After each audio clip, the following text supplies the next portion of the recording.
keluar, saya akan membantu Anda kalau Anda tidak ada yang membantu. PDIP sarangnya orang-orang pintar dan banyak lawyer di situ yang jago-jago.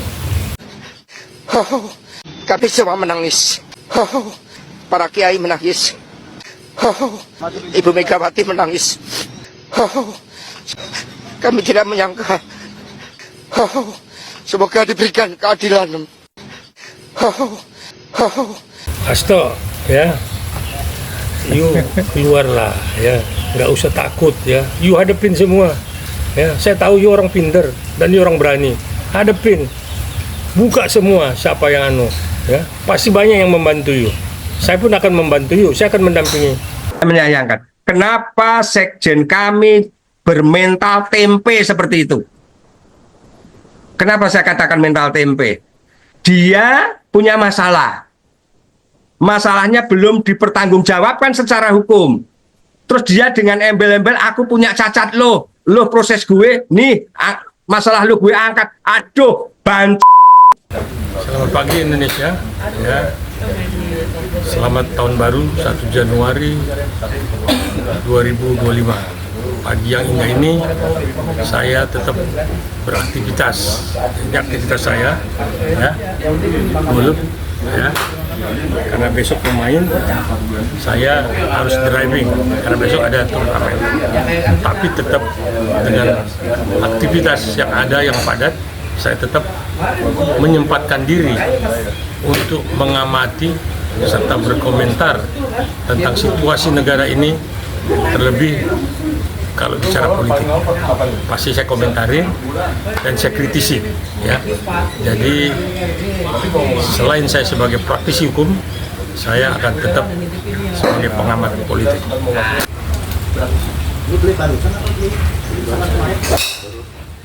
Guys, ketemu lagi dengan mediadpr.com guys. Nah, kami segenap tim redaksi mengucapkan selamat tahun baru guys buat seluruh rakyat Indonesia guys. Nah, kali ini nih, meskipun di tanggal merah guys, kita tetap bekerja nih guys. Ya, kita akan membahas yang sedang viral guys. Ya kan, netizen tuh lagi berlomba-lomba nih guys, menanyakan Hasto di mana? Hasto sekjen partai PDI Perjuangan yang tersandung masalah nih guys.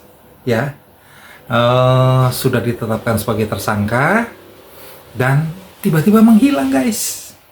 Ya, netizen bertanya-tanya, Hasto di mana? Hasto di mana gitu ya. Nah, kita undang Bang Muarakarta nih. Meskipun saya harus menghampiri jauh nih guys, Bang Muarakarta sedang ada aktivitas lain, tapi saya tetap meluncur loh guys. Ya, Bang Muarakarta, gimana nih kasusnya Hasto nih dari sudut pandang abang? 1 Januari nih. 1 Januari 2025. Bang. Iya. Ya, pikir hebat apa sih Hasto?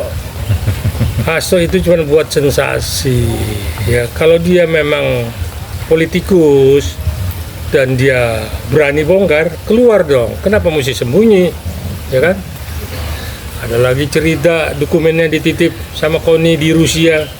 Emang Vladimir Putin mau ngebelain, mau baca dokumen itu, nggak sempet dia, masih banyak yang diurusin sama Vladimir Putin. Jadi Hasto keluar aja lah, biar nggak jadi ini bola liar. Ya, semua bertanya, kenapa Hasto mesti sembunyi? Kalau memang ada, buka, siapa yang terlibat? Ya, jangan disimpan-simpan. Nah, itu kalau seorang politisi yang memang benar-benar hebat, ya. Tapi kalau politisi-politisian karena memang kedekatan terus jadi sekjen, ya kasihan deh Hasto. Berlindung lagi di ketiaknya KONI. KONI tahu dong provokator. Siapa nggak tahu KONI? Dia pikir si KONI itu kalau udah ngajar di Rusia sebagai profesor, udah bisa ikut menentukan Republik Indonesia ini. Enggak lah. Ketika Hasto berhadapan sama negara, selesaikan secara gentleman. Negara jangan dicoba-coba. Negara ini berdaulat, ya, nggak bisa diacak-acak. Partai bisa bubar, tapi negara tidak bisa bubar. Makanya ada kesepakatan NKRI. Ketika ditetapkan sebagai tersangka, si Hasto ini bilang dia punya dokumen negara yang sangat penting, bisa mempengaruhi arah jalannya pemerintahan, guys. Netizen akhirnya bertanya-tanya nih gitu ya, bener nggak sih ada dokumen atau cuma ya gaya-gayanya si Hasto aja gitu loh, biar kelihatannya keren gitu bang, atau gimana nih bang? Saya tim redaksi tuh agak bingung juga gitu loh. Terus bisa ya dia ke Rusia si Hasto atau gimana nih, kita nggak ngerti juga. Dokumennya tuh ada di Rusia katanya, dititipin sama Ibu Koni katanya. Gimana menurut abang? Ada nggak sih dokumennya bang? Saya pikir dokumennya buku-buku rekening kali, rekeningnya Hasto, duitnya disimpan di mana, obligasi, entah surat apa. Bisa Saya jadi pikir ya. nggak ada lah dokumen apa, dokumen Republik lah, orang ada sekretariat negara yang menyusun dan mengaturnya. Tapi kalau dia tahu si A, si B segala macam melakukan kejahatan, kenapa diam? Kenapa malah Anda yang sembunyi? Ya, keluar, tunjuk hidung. Apakah Megawati akan membela Anda kalau Anda bersalah? Minta didampingin oleh lawyer lah. Jadi nggak usah kayak ketakutan. Kan statement Anda kan tempo hari, saya akan lawan 10 November 1945 Bung Tomo berani melawan penjajah. Apalagi saya sebagai warga negara. Nah sekarang ente sembunyi, baru ditetapkan TSK oleh KPK terus menghilang. Nah saya pikir yang paling wise keluar, udah gentleman. Kita pun juga salut kalau Anda berani mempertanggungjawabkan apa yang you gembar-gemborkan di luar. Dan semakin tidak baik kalau ini digembar-gemborkan di negara luar. Ya apalagi ada KONI di sana di Rusia, katanya akan dibeberkan segala macam. Siapa yang tahu ya? Siapa yang mau tahu urusan itu? Untuk ngurusin negaranya aja masih pusing Putin berhadapan dengan Ukraina, nggak selesai-selesai. Ya, jadi udahlah, nggak usah memprovokator masyarakat sehingga seolah-olah Anda yang paling benar. Ya, saya sampaikan ini, partai Anda itu partai yang baik sebenarnya. Cuman di dalam itu kan ada faksi-faksi. Kita lihat bagaimana Mbak Puan membawa diri kan cool. Ya, memang benar-benar orang politisi. Ya, nggak emosional. Ya, siapa lagi yang di PDIP itu yang memang orang-orang yang politisi bisa membawa diri, menjadikan dirinya cool.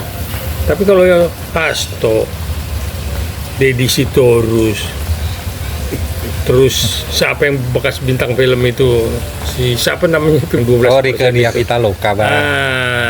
Rieke Diah Pitaloka kan itu emosional sekali. Mbak Puan itu contoh bagus. Mbak Puan, saya suka lihat Mbak Puan dan bisa jadi negarawan, dan rakyat pun simpati lihat Mbak Puan dengan keanggunannya ya, dengan tampilannya, dengan bicaranya.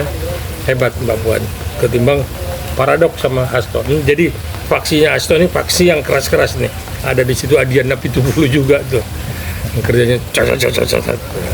Ya, jadi udah jangan menjelek-jelekan negara kita di luar, selesaikan di dalam, hadapin KPK. Ya, nggak usah takut. Kalau memang kurang lawyer, saya akan siap membantu Anda untuk bisa menjelaskan ini kepada KPK bahwa kesalahan itu bukan ada pada diri Anda, tapi ada pada sistem. Kalau kita flashback ya, dulu ada cuplikan video bang, ya, yang menyatakan bahwa Ibu Megawati akan mendatangi KPK bang, bila ya, Hasto dijadikan tersangka oleh KPK. Menurut abang gimana nih? Apa masih berlaku nggak tuh bang? Ibu Megawati akan mendatangi KPK apa nggak bang? Gimana ini bang? Ibu Megawati itu apa yang dibicarakan hari ini dengan besok beda, ya. Jadi jangan tarik-tarik Ibu Mega. Ibu Mega itu ketua umum, ya. Dia sebenarnya bangsawan, negarawan, ya. Tapi kalau ditarik-tarik untuk urusan Hasto, kasihan. Beliau sudah umur, sekalipun beliau ketua umum ya, artinya dia akan membela anggotanya ya. Tetapi lawyer aja masih banyak lawyer kan. Di situ ada teman saya juga lawyer yang jago tuh, Pak Roni namanya, Roni Talapesi. Nah itu juga jago. Makanya nggak usah sembunyi, lawyer-lawyer di PDIP hebat-hebat loh. Ada Bang Todung, ya, ada siapa lagi tuh? Pokoknya hebat-hebat lah ya. Nggak perlu, artinya nggak diragukan lagi untuk membela Anda. Nah, cuman memang ya itu tadi, kalau Anda tidak keluar semua menjadi tanda tanya apa itu yang memang mau digoreng-goreng. Ya, jadi semua bahan pertanyaan. Udah nggak usah berlindung sama Koni deh. Koni kita tahu benar-benar kerjanya hasut sana hasut sini, dan omongannya pun nggak benar, banyak kan tidak benarnya daripada benarnya Koni. Kayak kita tidak tahu Koni siapa. Bang, si Hasto ini keberadaannya di mana sih bang? Dicariin juga tuh bang sama orang PDIP bang, internal ya, kita nggak usah sebut namanya lah. Kita lihatlah di VT-VT ya bang. Aduh, banyak juga yang mengharapkan Hasto segera muncul ke permukaan untuk menyelesaikan kasusnya dengan KPK bang. Nah, menurut abang, Hasto ada di mana nih bang? Di dalam negeri? Apa dia udah di luar negeri bang? Itu bang, mirip Harun Masiku bang, menghilang. Nah itu kalau Koni cerita, Koni lah yang tahu lah itu apa jadi yang sembunyikan apa enggak. Tapi yang jelas kalau Koni ikut juga memang Hasto melanggar beberapa pasal, Koni pun terlibat, saya pikir dia bisa kena pasal turut serta loh, pasal 55 KUH pidana, tak main-main. Kalau memang Hasto dengan 2 alat bukti ditetapkan sebagai tersangka dan dokumen itu disembunyikan, dokumen yang harus memang diperiksa, ada dokumen apa, ya. Jadi jangan pasang badan sendiri, ya. Udah buka semua, biar semua, dan negaranya tidak akan hancur, enggak, ya. You buka semua. Kok ini kan nakut-nakutin Pak Prabowo, katanya merasa tidak tenang dengan dokumen yang ada di luar. Nggak dipikirin sama Pak Prabowo, ya. Pak Prabowo punya tim kok, ya. Nggak usah takut. Saya pun ada di situ, ya. Kalau yang mengganggu Pak Prabowo dengan ucapan Koni itu, merasa bahwa Hasto paling hebat dan bisa ini negara ambruk gara-gara Hasto kalau buka dokumen. Nggak ada dokumen apa, jangan-jangan dokumenan itu ya, kita nggak tahu, jangan produk-produk di Jalan Pramuka mungkin itu. Bang, tadi kan abang bilang ya Hasto tuh nggak perlu takut lah, ya kan? Muncul aja gitu, hadapi itu KPK gitu loh. Nggak perlu Ibu Megawati untuk dampingin Hasto. PDIP itu punya stok banyak bang, advokat-advokat terkenal, bener nggak bang? Ya, bener lah. Kan di situ tadi saya bilang ada Pak Todung, ada Roni, ada Pak Gedewayan. Oh nggak main-main, orang pinter nih, ya. Dan masih banyak lagi kader-kader PDIP yang lawyernya hebat-hebat, ya. Nah saya pikir keluar aja lah, kita kalau memang bener ya siapa pasti kita bela lah. Nggak mungkin kita, you nggak bakalan dikulitin sama KPK. Kok terlalu takut sama KPK? KPK juga, you tahu periode kemarin kan KPK juga, ketua KPK-nya juga TSK, Birli Bahuri. Nah, apalagi masa seorang Hasto tidak berani? Bang, gunjang ganjing di medsos bang, itu para netizen tuh bingung gitu loh bang. PDIP itu partai besar gitu loh, ya kan? Terus juga Hasto Kristianto itu seorang sekjen bang gitu loh. Tapi begitu jadi tersangka oleh KPK, menghilang bang gitu ya. Nyalinya di mana itu ya bang ya? Gila. Banteng itu seorang petarung bang gitu loh. Dia nggak gentar menghadapi siapapun gitu loh. Tapi ini seorang sekjen bang, hilang bang.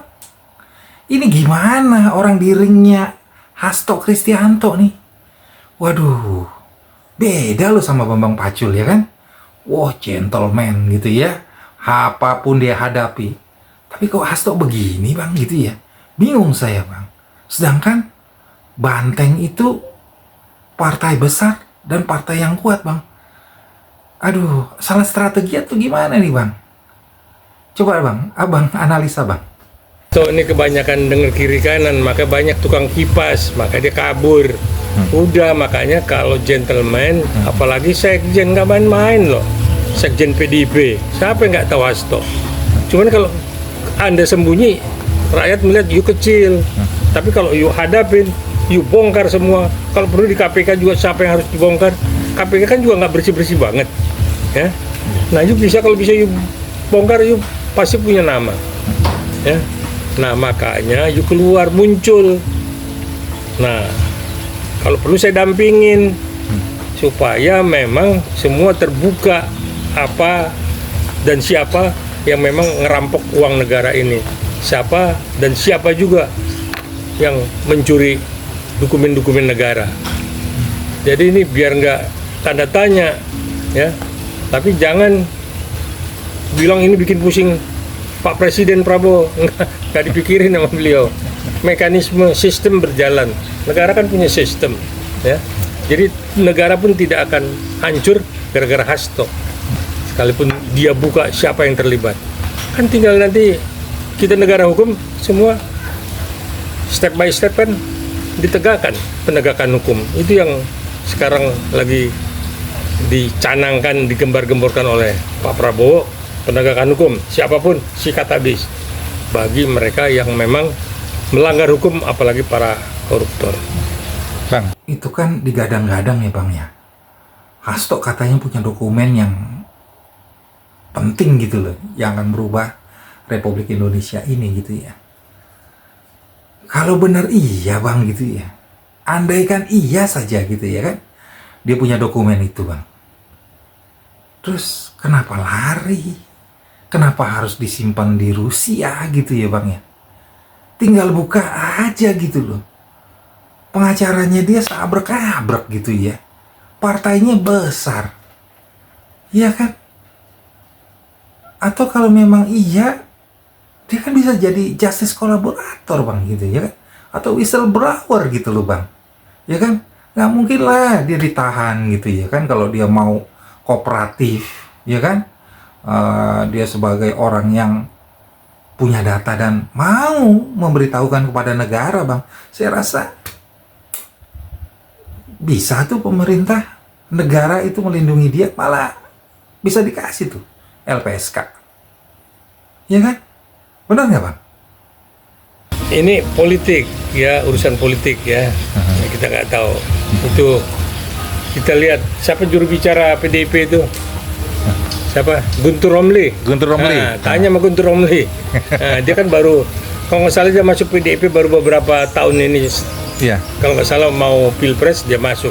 Sekarang jadi juru bicara. Tanya sama beliau, Guntur Romli. Ya. Nah, saya pikir nggak ada pengaruhnya. Dia buka itu dokumen, dia beberkan itu semua, malah membantu pemerintah, ya, untuk memang bisa menertibkan mereka-mereka yang ngerampok uang. Ini kan perampokan uang negara, perampokan uang rakyat. Bisa pelan-pelan diselesaikan. Mungkin dia bisa mendapat perlindungan LPSK, lembaga perlindungan untuk saksi. Ya, ada komitmen dari pemerintah, kalau dia buka, dia dapat apa, bagaimana. Justice kolaboratornya. Ya, justice kolaborator ya, Bang.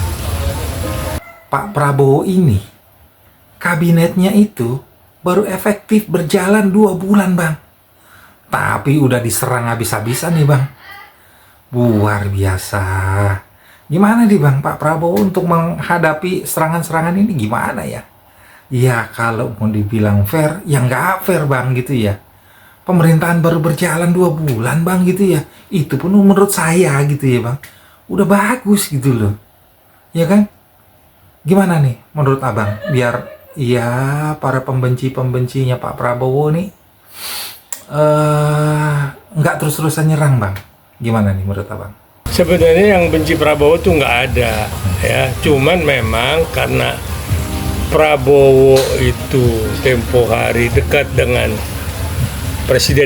mantan presiden yang lama, Pak Jokowi, seolah-olah Pak Jokowi ini mengendalikan Prabowo, padahal tidak, ya. Prabowo tuh punya prinsip. Prabowo orang pandai ya, nggak bisa di aja nikung-nikung. Dia orang lurus ya, dan dia sudah mewakafkan dirinya untuk rakyat, untuk republik ini. Jadi jangan coba-coba seret-seret beliau, dan tidak akan pernah terseret ya. Beliau orang tegas, berani, dan pintar ya. Bagaimana seorang pasukan tempur, pasukan elit, dan punya kemampuan untuk ngelobi apa segala macam. Nah, cuman kata dibayang-bayangi oleh mantan presiden yang lama, itu nggak benar cerita itu. Kita lihat 3 bulan ke depan, banyak sekali perubahan-perubahan yang dia perbaiki. Bagi anggota kabinetnya yang memang tidak serius ya, tidak bekerja maksimal, saya pikir itu dalam penilaian dan dalam evaluasi ya.